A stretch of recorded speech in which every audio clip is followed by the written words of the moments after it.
দর্শক, এই মুহূর্তে রংপুর থেকে যুক্ত হচ্ছেন সহকর্মী মাহমুদুল হাসান। মাহমুদুল, রংপুরে চলছে দ্বিতীয় ধাপের উপজেলা নির্বাচন। তো এই নির্বাচনের কি খবর আছে আপনার কাছে, আমাদেরকে জানাবেন।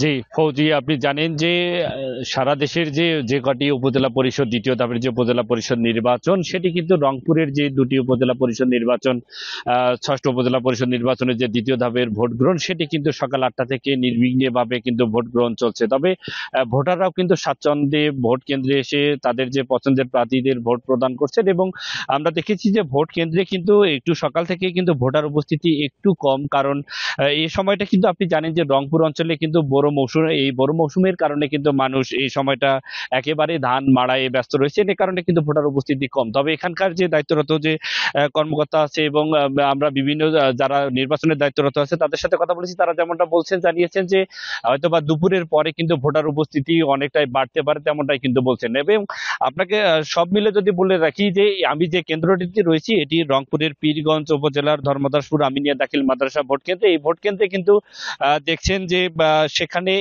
3156 ভোট। এখানে এখন পর্যন্ত কিন্তু ভোটের যে পরিসংখ্যান